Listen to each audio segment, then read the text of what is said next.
Okay, ready? Start. Mr. Speaker, I rise to move that the annual financial statement of the Tamil Nadu Electricity Board laid on the table of the House be taken up for consideration. As required under the Electricity Supply Act, the Tamil Nadu Electricity Board submitted these financial statements to government for approval. These statements are open to discussion in the state legislature but are not subject to vote. The board will, of course, take into consideration any comments made on the statement in the state legislature. A statement indicating the action taken on the comments made during the discussions last year has been circulated to the honorable members separately. I hope they have gone through it. The Tamil Nadu Electricity Board is the biggest public sector undertaking in the state, with about 1 lakh employees on rolls. It has been a pioneer organization in the field of power and power development over the past many years. The progress of the state to a large extent depends on the growth and performance of the electricity board and the useful services it renders. In Tamil Nadu, the demand for power has gradually been increasing and it is more than the power actually available for consumption. Thanks to the rise in industrial activities and energization of agricultural pump set, the load growth has been very great. Today, Tamil Nadu has an installed capacity of more than 2000 megawatts. The state continues to give top priority to agricultural production. The energy consumption in this sector is well over 25% of the total consumption, which is the highest in the country. The power department in this state has been sustained over the years. The pace of progress in the last decade can be seen from the charts circulated to the honorable members. It may be seen therefrom that there has been nearly a twofold increase in installed capacity. Peak demand energy generation with nearly 3 times increase in the number of villages electrified and the pumps connected.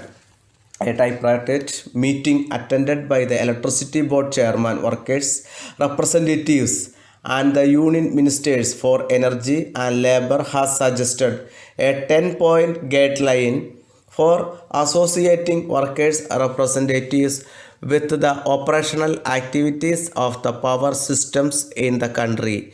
These guidelines are under consideration of the board. I want to remove the fear in the minds of future consumers. Frequent power shortage experienced by us is only temporary. There need not be any apprehension on the part of the enterprising industrialists to the available of adequate power for farms and factories. The government and the board are taking all steps possible in this regard to meet the ever increasing power demand and improve the power position.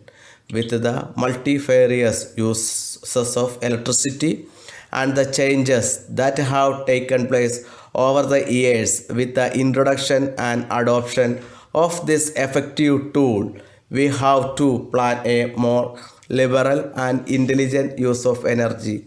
The time has now come to have a second look at our own attitudes and revise them whenever necessary. The concept of conservation of energy is gaining public support all over the world. It will be in the fitness of things that this new concept is universally accepted and supported by all concerned in the larger interests of the state over which all of us are keen. I have enumerated the major tasks before the board and the resources needed for achieving them.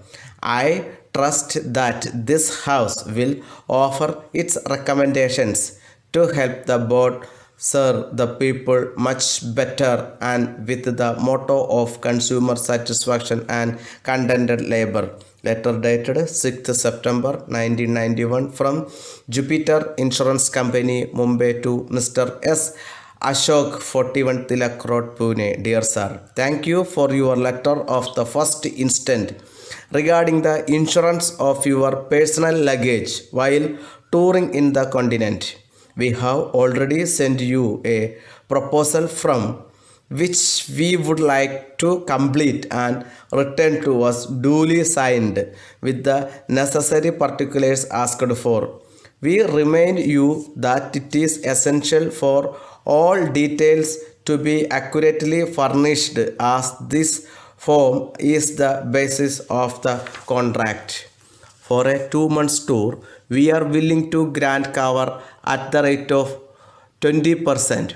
It is to be understood that this rate does not include protection in certain disturbed areas. If, however, you should like to spend an appreciable time in private houses, we would be prepared to consider a partial refund of premium. We would draw your attention to the conditions given in the proposal form with regard to the coverage of electronic articles. These are not protected under these conditions and require a special policy for which we will be pleased to quote on hearing further details of your requirements in this connection. We would, however, add that clothing worn by the person is covered against all risk. Please return the proposal form duly filled in and signed at your earliest convenience to avoid any delay. Thanking you. Yours faithfully. Stop.